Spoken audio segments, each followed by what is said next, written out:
ce temps-là, Jésus s'en alla au mont des Oliviers. Dès l'aurore, il retourna au temple. Comme tout le peuple venait à lui, il s'assit et se mit à enseigner. Les scribes et les pharisiens lui amènent une femme qu'on avait surprise en situation d'adultère.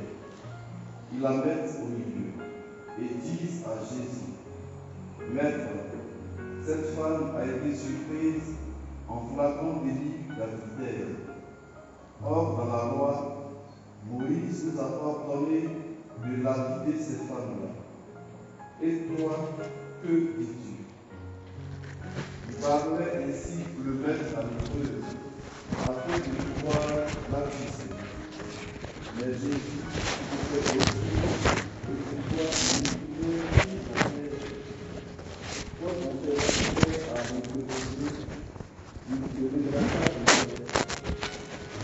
Celui d'entre vous qui est sans péché, qu'il soit le premier à lui jeter une pierre. Il se baissa de nouveau et il écrivait sur la terre. Eux, après avoir entendu cela, s'en allaient un par un, en commençant par les plus âgés. Jésus resta seul avec la femme, toujours là au milieu.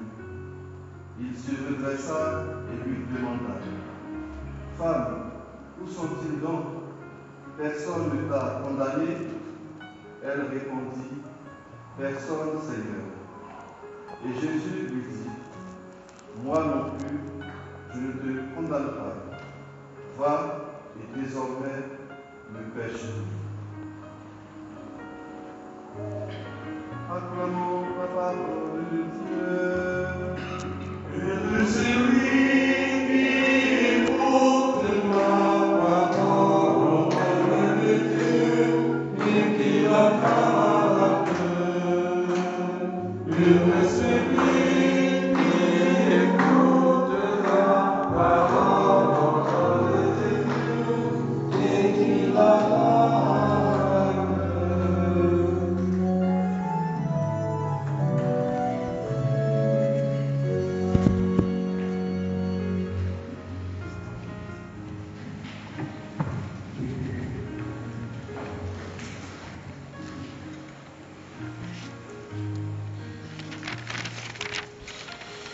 Alors, frères et sœurs, nous avons, en ce 5e dimanche du carême pour lequel on a essayé à méditer sur cet évangile que nous connaissons bien, l'évangile de la femme adultère. Et pour ceux qui ont été à la messe hier ou alors qui ont médité les textes d'hier, on était dans le temple. C'était le dernier jour de la fête des tentes et Jésus enseignait de manière solennelle. Son discours a frappé plus d'un. Il y avait certains qui ont reconnu en lui le prophète annoncé, que Moïse avait annoncé, prophétisé, et d'autres ont dit c'est lui le Christ. Mais il y a certains qui s'interrogeaient sur son origine, en disant, écoute, même s'il parle bien, même s'il est éloquent, même s'il parle avec autorité, il n'en demeure pas moins qu'il est galiléen. Et en tant que galiléen, ça le disqualifie d'être ce grand prophète ou alors d'être le Christ. Puisque selon la loi, selon ce qui est écrit, c'est de Bethléem que naîtra le Messie et il sera la descendance de David. Voilà. Nous voyons que, c'est parce que, quelque part, ils étaient un petit peu paresseux, parce que s'ils avaient voulu savoir un peu plus, ils se seraient approchés du Christ pour savoir, mais effectivement, tu viens d'où? Parce qu'on peut naître à Diebougou et grandir à Ouaga, c'est pas interdit. Voilà, et c'est ce que Jésus a fait. Jésus est né à Bethléem et il a grandi à Nazareth. Voilà, donc ça ne le disqualifie pas. Alors, et nous disons que, parce que les chefs des prêtres avaient envoyé des soldats pour l'arrêter. Mais les gars sont revenus convertis. C'était compliqué, donc ceux qui on doit compter, la force policière n'a pas pu arrêter Jésus. Non pas parce que Jésus était trop fort, mais parce que Jésus parle tellement bien que leur cœur a été retourné. Quand ils sont rentrés, ils ont dit au gars, vraiment, on n'a jamais entendu quelqu'un parler comme lui. Donc, nous, on est ses disciples, quoi. On a changé de camp. Et donc, les grands prêtres cherchaient une occasion. Ils cherchaient une occasion pour se saisir de Jésus. Or, il y a une occasion qui s'est présentée aujourd'hui. Donc, le chapitre suivant que nous avons aujourd'hui, Jean chapitre 8, puisque hier on était au chapitre 7, nous sommes au chapitre 8, tout au début, le 11 premier verset du chapitre 8. L'occasion est donnée. On a attrapé une femme en flagrant délit d'adultère. Alors là, ne réglons pas les choses entre nous. Réglons ça en même temps avec Jésus. Le projet, c'est celui-là. Quand ils viennent avec la femme adultère, ce n'est pas à cause seulement de la femme adultère, non. C'est pour en finir avec deux personnes. La femme adultère et Jésus. C'est ça le projet. Parce qu'ils ont trouvé le moyen par excellence de coincer Jésus. Comment Jésus va s'en sortir? Alors là, ils savent que, en tout point de vue, Jésus est battu. Parce que s'ils amènent la femme adultère, ils s'attendent à deux réponses de Jésus. La première peut être éventuellement, selon la loi de Moïse, il faut lapider ces femmes-là. Donc, allez-y, pratiquez la loi. Et si Jésus donne la permission de lapider la femme, il y a plusieurs conséquences pour Jésus. Ça veut dire que Jésus n'est plus pro-homme, n'est plus pro-humain. Il ne met plus l'homme au-dessus des choses. Ça le disqualifie. Ça disqualifie son autorité. Deuxième chose, les Romains avaient interdit la lapidation. Tant qu'ils sont là, s'il y a un souci, vous venez soumettre à Ponce Pilate, puisqu'il était le gouverneur à l'époque, et puis on va voir s'il faut crucifier la personne, on va crucifier la personne, il n'y a pas de souci. Mais voilà, les religieuses à l'époque avaient été interdits de lapider les gens. Et donc, s'il fallait lapider cette femme, ils allaient dire, mais il y a une personne qui nous a amenés à le faire. C'est Jésus qui nous arrête. Donc vous arrêtez, vous finissez avec lui. Donc Jésus était coincé. Deuxième hypothèse, si Jésus dit non, écoute, vous n'allez pas tuer cette femme parce que Moïse a dit. Ah bon? Donc tu es contre Moïse qui fait autorité dans la loi, n'est-ce pas dans la religion juive. Alors là, tu es foutu. Tu es blasphémateur puisque tu rénies Moïse de manière publique. Alors là, c'était lui qui devait être lapidé. Donc dans tous les cas, ils avaient bien huilé leur affaire. Mais ils ne connaissent pas qui s'appelle Jésus-Christ Nazareth. Et parfois, frères et sœurs, nous sommes comme ça. Nous avons nos petites idées dans la tête, nous avons nos petits plans, nous avons nos petits projets, et puis on se dit, bon, voilà, Seigneur, voilà mon projet, voilà ce que je te demande. Il faut que ça se passe comme ça, ça se passe comme ça. Pour moi, c'est le chemin le plus logique. Donc, il faut que tu m'exauces pour que je sois à tel niveau, pour que j'atteigne tel objectif, pour que j'atteigne tel but et tout ça. On n'a jamais, et en général, on ne demande pas, Seigneur, qu'est-ce que tu en penses? Non, on évite de demander ça. Et pourtant, Dieu a toujours, il est plus sage que nous. Il sait ce qu'il y a de mieux pour nous, plus que nous-mêmes. Il faut toujours que lorsque nous avons présenté notre projet au Seigneur, que nous puissions laisser une brèche. Seigneur, si cela réjouit ta volonté, Amen. Sinon, c'est comme tu voudras. Comme lui-même l'a fait. Père, non pas ma volonté, mais la tienne. Mon désir, ce n'est pas de souffrir. La coupe que je vois arriver, la passion que je vois arriver là, ça va être chaud. Mais bon, vraiment, si tu peux, si on peut trouver un moyen de sauver les hommes, je suis partant. Mais si on peut écarter ça. Mais Jésus a fini en disant, mais non pas ma volonté, mais la tienne. Mais nous ne faisons jamais ça. On a peur de dire ça.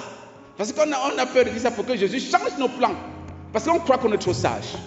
Et c'est ce que les scribes et les pharisiens ont pensé en venant à Jésus.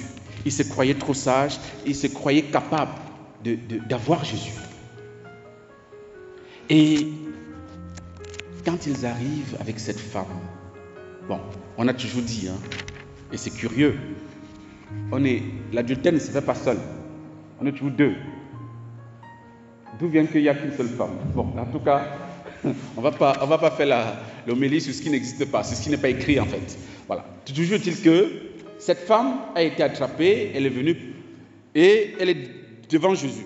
Et on pose la question, Maître, cette femme a été surprise en faisant d'adultère. Dans la loi, Moïse nous a ordonné de lapider ces femmes-là. Et toi, que dis-tu? L'attitude de Jésus est d'abord une attitude silencieuse. Jésus, qui était assis et qui prêchait, va se baisser. Il va se mettre à écrire sur le sol. Un peu comme pour décourager ces accusateurs de cette femme.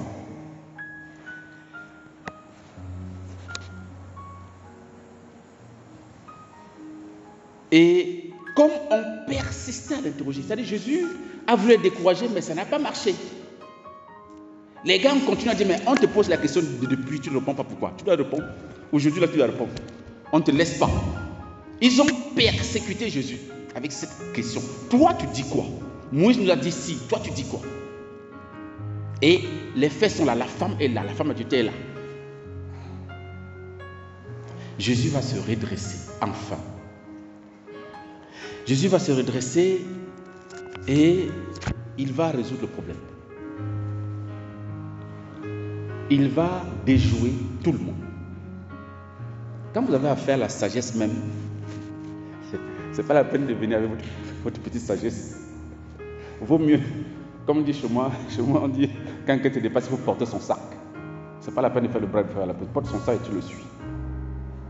Donc Jésus se redresse, il dit simplement, celui d'entre vous qui est sans péché, qu'il soit le premier à lui jeter une pierre.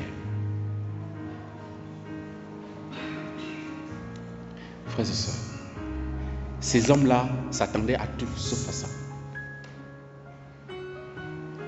Jésus les invite à se mettre en face de leur conscience. Jésus les invite à faire une introspection de leur vie.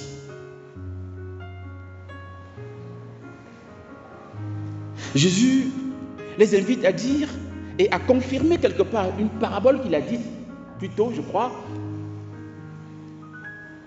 Comment peux-tu enlever la paille qui est dans l'œil de ton frère ou de ta sœur alors que tu ne vois pas la poutre, le tronc d'arbre qui est dans ton œil? Jésus est fidèle à sa logique. Jésus est fidèle à l'évangile. Il est fidèle à sa parole. Vous voulez condamner cette femme? Ok, il n'y a pas de souci. Est-ce que tu es irréprochable? Si tu es irréprochable, il n'y a pas de souci. Que le premier, que celui d'entre vous qui est sans péché. Il n'a pas dit ce, il dit celui. Donc au singulier, c'est-à-dire que ça réduit le nombre considérablement. Donc c'est chacun qui doit s'examiner. C'est chacun qui doit se mettre en face de sa vie et dire, bon, où est-ce que j'en suis moi? Que celui qui soit le premier à jeter la pierre.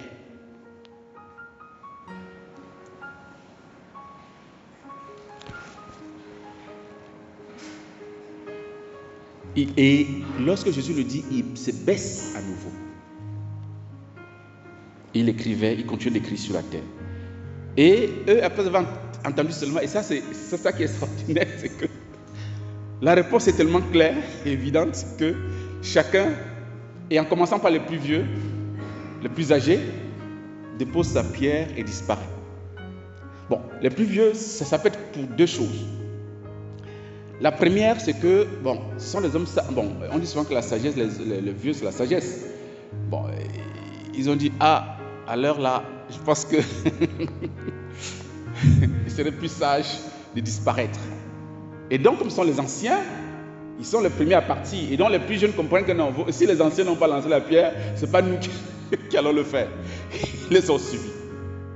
Deuxième hypothèse, quand on est plus âgé, forcément, si on regarde sa vie, les péchés ont quand même atteint un certain niveau de montagne d'ascendance qu'on se dit, mais voilà, s'il faut comptabiliser mes péchés, ça va être nombreux. Donc, moi, je ne veux pas être le dernier à partir ici, je préfère être le premier à partir. Ils ont déposé, ils sont partis. Et les plus jeunes ont fait la même chose. et le problème a été réglé. La femme qui, lorsqu'elle a été arrêtée, était convaincue que c'était son dernier jour sur la terre, elle est restée seule avec Jésus. Elle est restée au centre avec Jésus. Au début, elle était seule au centre. Puisqu'il est dit, on la met au milieu. Les scribes et les pharisiens lui amènent une femme qu'on avait surprise en situation d'adultère. Ils la mettent au milieu. Ils disent à Jésus. Vers la fin, il nous est dit, Jésus resta seul avec la femme, toujours là, au milieu. Au départ, la femme est seule au milieu. À la fin, la femme est au milieu avec Jésus. Frères et sœurs, le fait que Jésus se soit baissé, c'était un enseignement. C'était un appel aux accusateurs de cette femme. C'était pour leur dire, je suis venu sur la terre. Je me suis abaissé. Je me suis incliné. Je me suis rabaissé. Moi, de condition divine, je n'ai pas retenu le rang qui m'égalait à Dieu, mais je me suis anéanti. Je me suis penché vers vous. Je me suis penché vers la terre. Suivez mon attitude, suivez mon regard. C'est une attitude de miséricorde. La miséricorde, c'est le cœur qui est attaché à la misère. C'est le cœur qui se penche sur la misère. Et l'attitude de Jésus qui s'abaisse par 2 fois signifie cela. Et un message éloquent à ceux qui l'interpellent pour dire, mais faites comme moi. Faites comme moi. Soyez miséricordieux. Ne soyez pas des juges. Ne soyez pas de ceux qui condamnent. Baissez-vous, rabaissez-vous. Ils n'ont pas compris la première fois. C'est pourquoi ils ont insisté. Jésus s'est relevé. Il a dit, ok, comme vous ne comprenez pas, il n'y a pas de souci. Que celui qui n'a jamais péché jette la première pierre. Et il s'est rabaissé à nouveau. Jusque-là, ils n'ont pas compris. En fait, ils ont compris que, voilà, ils sont pécheurs. C'est clair qu'ils ne vont pas essayer de le faire. Et ils sont partis. Ça, c'est déjà ça. Mais Jésus ne voulait pas qu'ils partent. Je ne voulais pas qu'il parle. Jésus voulait qu'il se fasse solidaire de cette femme. Bien sûr, ils ont reconnu qu'ils sont aussi pécheurs comme elle. Mais ils ne sont pas restés à la source, auprès de la miséricorde qui est le Christ. Si Jésus avait relevé la tête et s'est rendu compte que tous étaient là, mais que les pieds étaient déposés par terre, il devait dire, bravo, allez tous en paix et ne péchez plus. Je ne vous condamne pas, moi non plus. Ils sont tous partis.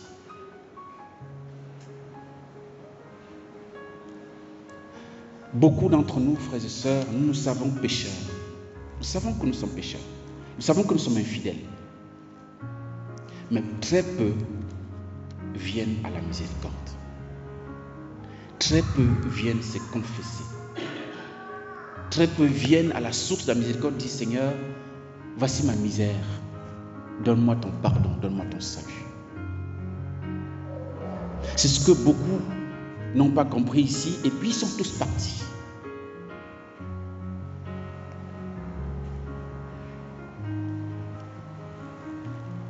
Jésus voit cette femme et lui dit, où sont-ils donc? Personne ne t'a condamné? Elle répondit, personne, Seigneur. Seigneur, en fait, le Seigneur, à travers cet échange avec cette femme, veut nous enseigner quelque chose. Nous n'avons pas à condamner qui que ce soit. Nous sommes interdits de condamnation.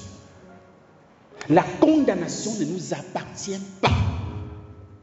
C'est ce que la Bible dit souvent, de ne pas juger. Le jugement que le Seigneur nous interdit de faire, c'est le jugement qui condamne son frère ou sa sœur.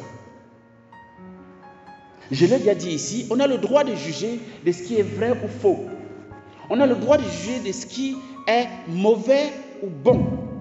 On a le devoir de le faire. Mais on n'a pas le droit, mais alors aucun droit de condamner quelqu'un. On n'en a pas.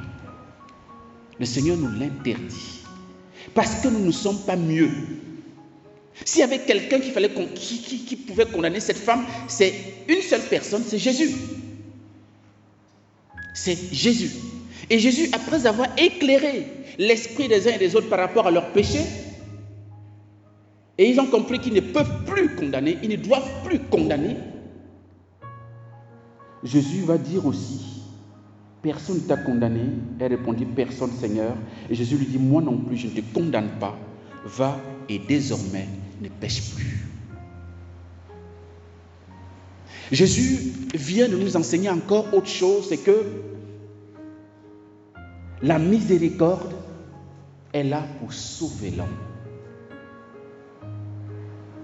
Si tu veux vérifier que tu es miséricordieux ou pas, il faut vérifier ce que tu recherches chez l'autre. Est-ce que tu regardes son péché ou tu regardes la personne? Parce que la compréhension des Juifs de l'époque de la loi, c'était l'identification du péché avec le pécheur. On en a parlé il n'y a pas longtemps. Jésus est venu accomplir la loi.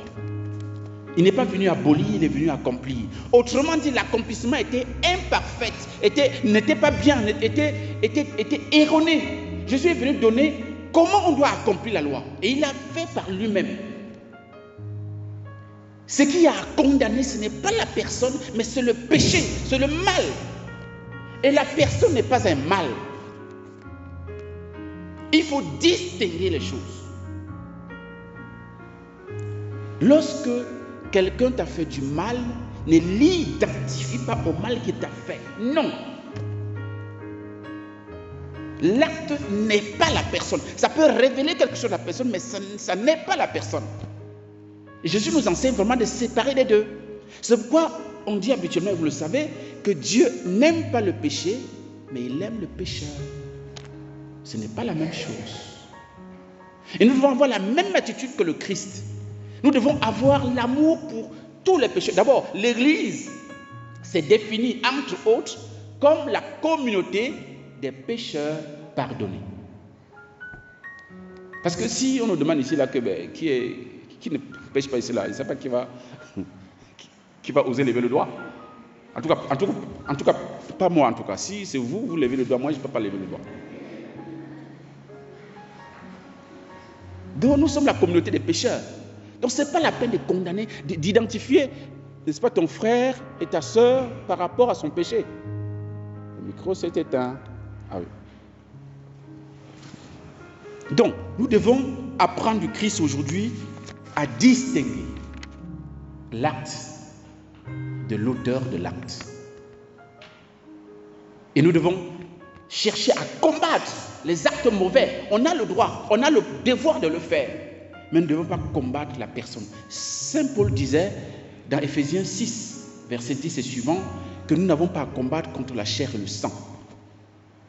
Autrement dit, contre les personnes. Non. La personne est sacrée et nous devons la respecter jusqu'au bout. Et c'est pourquoi Jésus, quand il appelle cette femme, femme, il appelle femme comme il appelait sa mère femme. C'est-à-dire, il redonne à cette femme sa dignité. Il ne l'appelle pas adultère ou pécheresse. Non, femme. Pour lui redonner toute sa dignité d'être humain, créé à l'image, à la ressemblance de Dieu, et dont le péché tend à déformer la figure et la beauté.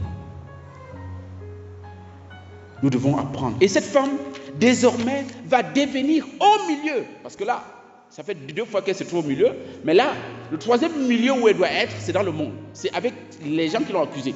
Et elle va être dans le monde, dans ce milieu-là, un signe de miséricorde pour tout le monde.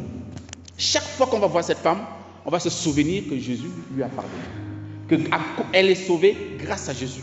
C'est-à-dire qu'elle est devenue le sacrement du Christ au milieu du peuple dans lequel elle va vivre.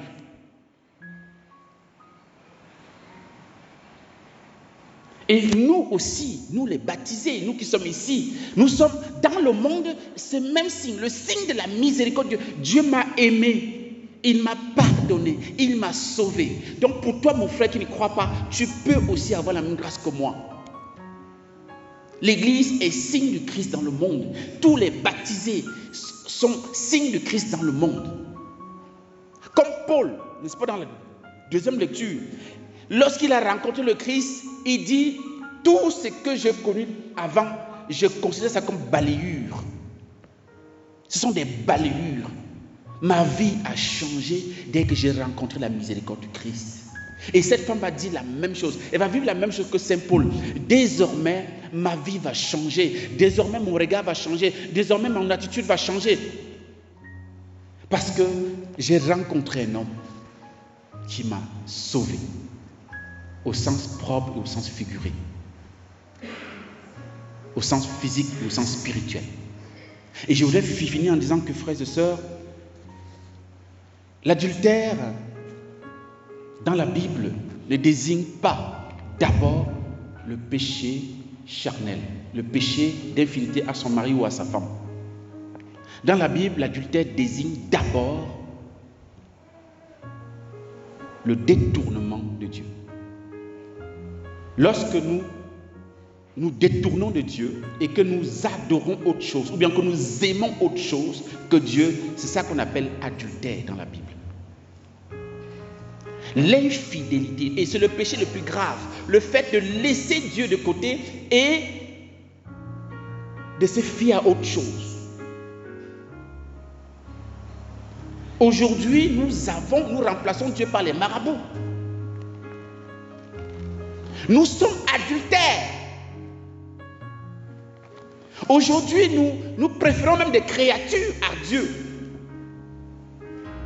Nous sommes tous des adultères. Et c'est pire que le péché de la chair. C'est pire. Parce que c'est la corruption de l'esprit, c'est la corruption tu te coupes de la source qui t'a donné la vie et qui te maintient en vie. Tu te fies à une créature qui a aussi été créée par Dieu. C'est pire. Et nous pensons que nous pouvons mélanger les deux. On peut venir à l'église et puis on peut aussi aller chez les marabouts. Tranquillement. Non, ce n'est pas possible. Ça, c'est de l'adultère. Et en général, tout péché, quelque part, est de l'adultère contre Dieu. Et comme de l'infidélité, évidemment, à la volonté de Dieu. Et c'est véritablement ça. Ça veut dire que je préfère ma volonté, je préfère mon plaisir, je préfère mon bien que la volonté de Dieu sur ma vie. Et du coup, je me rends infidèle à Dieu. Donc, je deviens adultère. Je mets Dieu de côté. C'est pourquoi personne ne peut condamner cette femme. Personne. Parce que tous se trouvent dans le même péché que cette femme. Et tous ont compris.